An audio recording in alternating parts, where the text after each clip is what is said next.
لوگوں نے اس پر چرچا بھی کی اور یہ پرستاو میں بھی آیا کہ دیش میں نفرت بڑھ رہی ہے اور اسلامو فوبیا بڑھ رہا ہے، اس کو روکنا ہوگا اور اس کے لیے آپ نے میڈیا کو بھی کافی حد تک ذمہ دار مانا ہے۔ یہ تو میری پھر یہ ذمہ داری ہے کہ میں اس بات پر بھی آپ کی بات سامنے رکھوں۔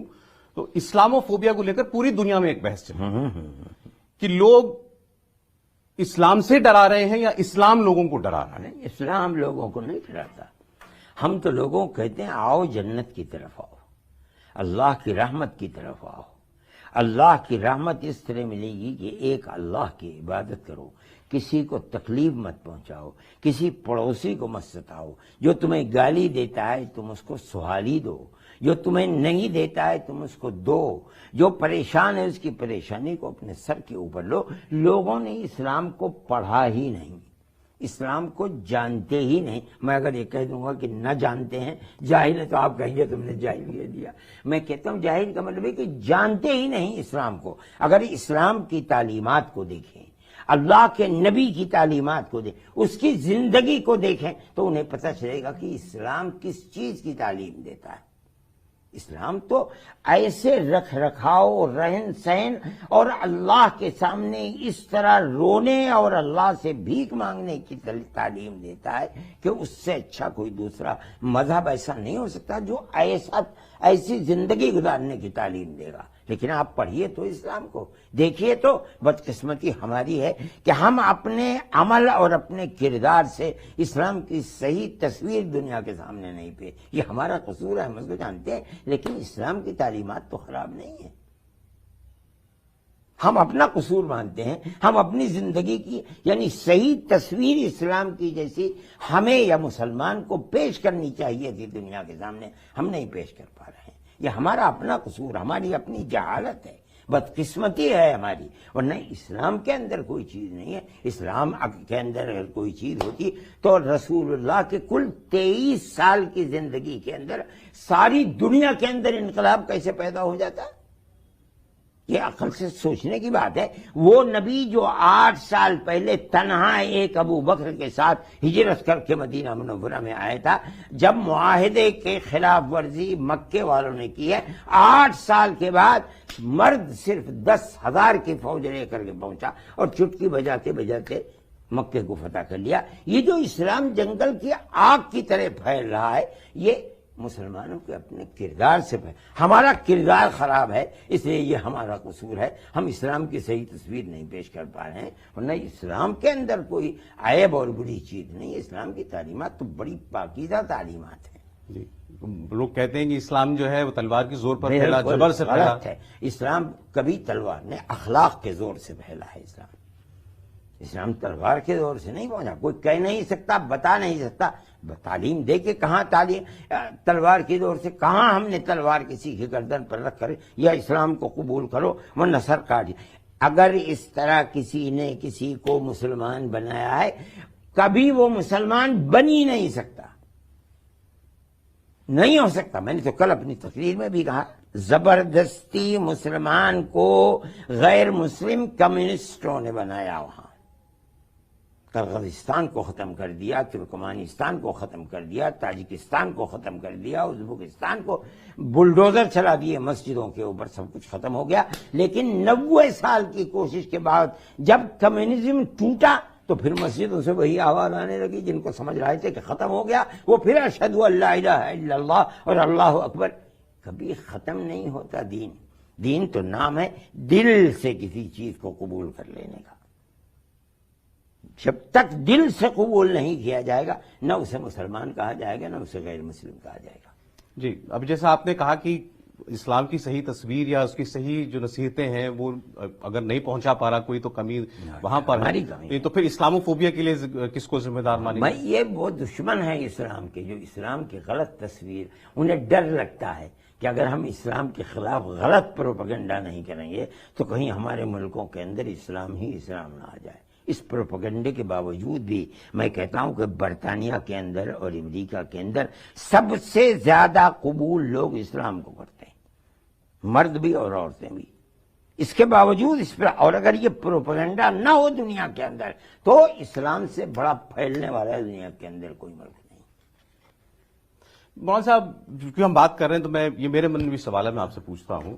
لوگ یہ کئی بار یہ بات کرتے ہیں جب دھرم کی بات ہوتی ہے کہ اسلام کے بارے میں ہمیشہ کہا جاتا ہے کہ یہ جب بھی ہم کوئی غلط گھٹنا ہوتی دیکھتے ہیں، مان لیجیے آتنکوادی گھٹناؤں کے ساتھ جب جوڑ کر دیکھا جاتا ہے کہ بھائی یہ لوگ اسلام کو سمجھے نہیں، یا یہ اسلام یہ اصلی اسلام کو ماننے والے نہیں ہیں جو ایسا کام کر رہے ہیں. تو پھر اصلی اسلام کو ماننے والے کون ہیں؟ میرے سامنے بیٹھے مولانا صاحب مانتے ہیں اسلام کو، مان لیتا ہوں.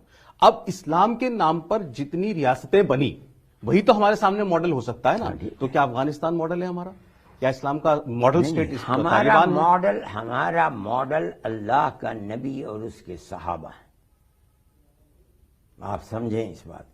جو اللہ کے نبی نے کیا وہ صحیح ہے، وہ اللہ کے حکم سے کیا، بغیر کسی واسطے کے اللہ کے نبی سے دین کو صحابہ نے سیکھا جو ان کے ہاتھ کے اوپر ایمان لائے. وہ اصل ماڈل ہے. اگر کوئی اس کے مطابق رہتی دنیا تک قیامت تک کام کرے گا، صحابہ یہ کرتے تھے، اللہ کے نبی محمد نے یہ فرمایا، اس کے سامنے ہمارا سر جھکا ہوا ہے.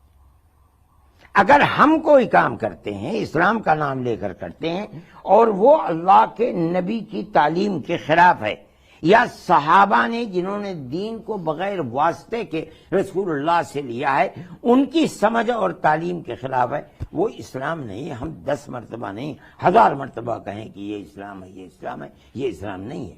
نہیں، میں تو پھر جو دکھ رہا ہے اسی کی بات کروں. یہ افغانستان میں جو ہو رہا ہے، بچیوں کو نہ پڑھنے دینے جانے دینا، ان کو نوکری نہ کرنے دینا، باہر نہ نکلنے دینا. نہیں، ہم اس کی تائید میں نہیں. ہم یہ کہتے ہیں کہ بچیوں کو تعلیم دینی چاہیے، دنیا کی بھی اور دین کی بھی تعلیم دینی چاہیے. اگر یہ تعلیم نہیں ہوگی تو وہ ماں جو بے پڑھی لکھی ہے وہ اپنے بچوں کو، جن کی تعلیم پر انہیں بھی اختلاف نہیں ہے، ان بچوں کو سکھا نہیں سکتی، پڑھا نہیں سکتی، ٹیوٹر نہیں بن سکتی ان کے لیے. اس کے پاس علم کی کوئی قدر نہیں ہوگی. ہم یہ سمجھتے ہیں کہ اسلام جن چیزوں سے منع کرتا ہے، بے حیائی، بے پردگی، مخلوط تعلیم، مردوں کے ساتھ جوان لڑکی اور جوان لڑکیوں کا ایک ساتھ رہنا بے محابہ، اس سے عفت، پاک دامنی اور حیا ختم ہو جاتی ہے. صحیح ہے، الگ اسکول بننے چاہیے، الگ اسکول کے اندر الگ تعلیم دینی چاہیے، اختلاط مردوں کے ساتھ، ان تمام قیود کے ساتھ وہ مدرسوں کو کھولیں، اسکولوں کو کھولیں. اس کے اندر کیا حرج ہے؟ ہم اس کے مخالف ہیں کہ لڑکیوں کو بالکل جاہل بنا کر کے رکھا جائے. ہم اس کی تائید نہیں کرتے، نہ اسلام اس کی تائید کرتا ہے. اللہ کے نبی جس طرح مردوں کو سکھلاتے تھے اسی طرح عورتیں کسی گھر میں جمع ہو جاتی تھیں، وہاں تشریف لے جاتے تھے اور جا کر کے انہیں دین سکھلایا کرتے تھے. اس وقت یہی تعلیم تھی، تعلیم دیا کرتے تھے. ایسا بھی ہوا ہے کہ لاؤڈ اسپیکر تو تھے نہیں، مرد عید کی نماز کے اندر ہزاروں ہیں اور ہزاروں عورتیں ہیں جو پیچھے بیٹھی ہوئی ہیں. اللہ کے نبی نے پہلے دین ان کو سکھلایا مردوں کو، پھر اس کے بعد آپ وہاں سے اٹھے عورتوں کی طرف چلے گئے اور ان کو پھر دین کی تعلیم دی اور سکھلایا. اس لیے دین دنیا کا اور دین کی تعلیم سے لوگوں کو ہٹا دینا، چاہے وہ مرد ہو چاہے وہ عورت ہو، یہ کوئی سمجھ میں آنے. مولانا صاحب دین کی تعلیم تو چلیں ٹھیک، اچھی بات ہے، دنیا کی تعلیم، لیکن دنیا کی تعلیم میں آپ جیسے کو ایجوکیشن کے خلاف ہیں کہ لڑکا لڑکی جو ہے ساتھ میں بیٹھ کر پڑھیں، ایک کلاس میں پڑھیں. یہ بات آپ نے کہی بھی ہے. تو پھر بعد میں دنیا میں نکل کر رہنا تو سب کو ایک ہی ساتھ ہے. آج ہمارے یہاں پر لڑکی جو بھارت کی بیٹی ہے وہ تو فائٹر جیٹ اڑا رہی ہے. نہیں، وہ ٹھیک ہے، لیکن فائٹر جیٹ اور مسلمان لڑکی اڑا رہی ہے. ہاں میں کہتا ہوں، لیکن اس کی ضرورت نہیں ہے. اگر فائٹر جیٹ اڑانے، ان کو تعلیم تو دو پہلے. میں کہتا ہوں کہ تعلیم دو، تعلیم دینے والی عورتیں ہونی چاہیے، تعلیم لینے والی عورتیں ہونی چاہیے. تعلیم کے بہت سے مواقع ہیں کام کرنے کے ایسے کہ جہاں عورتیں نہیں. اب مان لیجئے بینک کا مسئلہ ہے، میرے پیسے بینک کے اندر ہیں، میری بہن کے پیسے بھی بینک کے اندر ہیں. اگر عورت نہیں ہے وہاں کاؤنٹر کے اوپر تو میری بہن کو جاتے ہوئے 10 مرتبہ یہ سوچے گی کہ میں اس اجنبی مرد کے سامنے کیا. آپ عورتوں کے لیے الگ کاؤنٹر بنائیے مثال کے طریقے پر، وہاں عورتیں بیٹھیں، عورتیں جائیں اور ان سے بات کریں. مطلب یہ جھجک تو ختم ہونی چاہیے نا، کیوں ایک عورت آدمی کے سامنے نہیں جا سکتی؟ نہیں، یہ اسلامی تعلیم ہے. اب ورنہ تو اس سے بے حیائی پیدا ہوگی، بے حیائی بڑھے گی. وہ یہ چیز ہے کہ اسلام اس سے منع کرتا ہے کسی اجنبی مرد کے ساتھ اجنبی عورت کا اختلاط یہ ماحول کو خراب کرنے والی چیز ہے. اس سے معاملات برباد ہوتے ہیں، شادی بیاہ کے رشتے ٹوٹتے ہیں، ماں باپ کی عزت و ناموس کے اوپر لوگ مر جاتے ہیں، لوگ پھندے دے کر کے مار دیتے ہیں اپنی لڑکیوں کو. اس سے بچا کر کے امن و امان، عفت و پاک دامنی بہت بڑا میدان ہے. آپ لڑکیوں کو سکھائیے، لڑکیوں کے لیے الگ کاؤنٹر طرح طرح کے بنائیے، وہاں لڑکیاں بیٹھے رہیں، عورتیں بیٹھی رہیں، یہ جائیں جا کر کے ان سے بات کریں. اس لوگ کہتے ہیں روڑی وادی سوچ ہے، یہ پرانے زمانے کی نہیں، سوچ ہے. آج دیکھیے، دنیا بدل چکی ہے. دیکھیے میں کہتا ہوں آج بھی دنیا کے اندر مسائل پیدا ہوتے ہیں. آپ اخبارات کو پڑھیے، روزانہ بچیوں کے ناموس لٹتا ہے اور وہ مر جاتی ہیں، ان کو قتل کر دیا جاتا ہے. امن و امان کو اگر آپ کو قائم کرنا ہے تو آپ کو عفت و پاک دامنی اور حیا اور شرم کے اندر درمیان میں دیوار کھڑی کرنی ہوگی، ورنہ اسی طرح بربادی ہوتی رہے گی. اور پھر انہی باتوں کو لوگ آگے کوٹ کر کے کہتے ہیں کہ پھر اسلام کو خراب روشنی میں دکھایا جاتا ہے کہ مہیلاؤں کو دبایا جاتا ہے. اسلام میں مہیلاؤں کے حق مارے جاتے ہیں. نا یہ حق، مہیلا کا یہ حق نہیں ہے کہ وہ دوسرے گود میں جا کر کے بیٹھ جائے. مہیلا کا حق یہ ہے کہ وہ مہیلا رہتے ہوئے اپنی پاک دامنی اور عفت کی حفاظت کرتے ہوئے اپنی دنیا کو آباد کرے. یہ ہے مہیلا صاحب. لیکن یہ ساری پابندیاں اور سارے نیم جو ہیں وہ عورتوں کے لیے ہی ہیں. نہیں، مردوں کے لیے بھی ہیں. مردوں کے لیے نیم ہے کہ چلو تو آنکھ نیچی کر کے چلو، کسی اجنبی عورت کے منہ کی طرف مت دیکھو، بات کرو تو اجنبی عورت سے بات مت کرو، حیا اور شرم کے ساتھ بات کرو. یہ کیا بات ہے کہ صرف عورت کے لیے؟ یہی چیز ہے.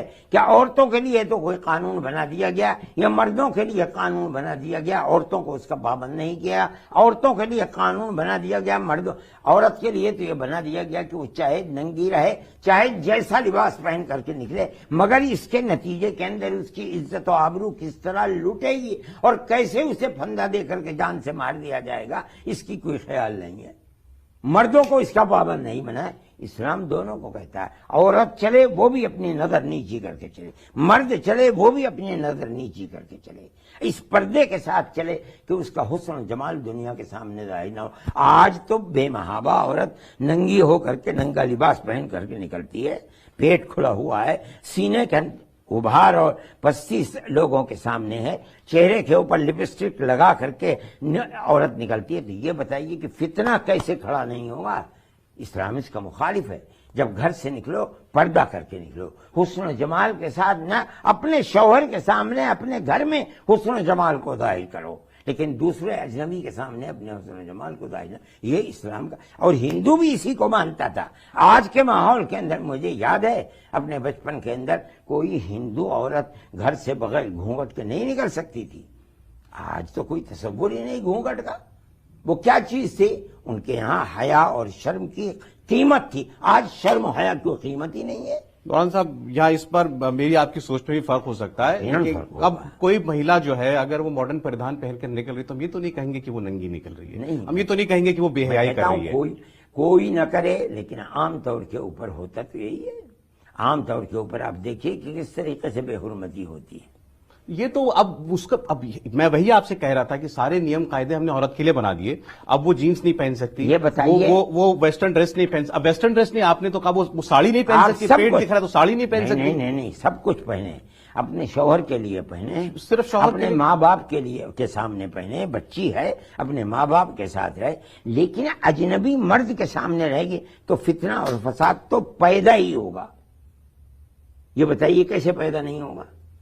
یہ تو اس مرد کی تعلیم اور تربیت پر نربھر کرتا ہے. نہیں، اگر اس کی سوچ ایسی ہوگی بتائیے، اس کی سوچ بدلنی چاہیے. یہ بتائیے کئی مرد اور کئی جوان ایسے ہوں گے جن کی صحیح ہوگی؟ یہ بتائیے. آپ کر سکتے ہیں، قسم کھا کے کہہ سکتے ہیں؟ اسکول اور کالج میں پڑھنے والے آج کے لڑکے کئی نکلیں گے جن کی سوچ اور سمجھ صحیح ہوگی؟ آپ نہیں کہہ سکتے یہ بات. وہیں تو فساد پیدا ہوتا ہے، وہیں تو عزت و ناموس لٹتا ہے، وہیں تو ماں باپ کنویں میں کے اندر ڈوب کر کے مرتے ہیں، وہیں تو زہر کھا کر کے عورت مرتی ہے یا مرد مرتے ہیں. کیسے ہو سکتی ہے یہ بات؟ اپنی عزت بچانے کی ذمہ داری عورت کی خود ہے کہ وہ پردہ کر کے چلے، لیکن عزت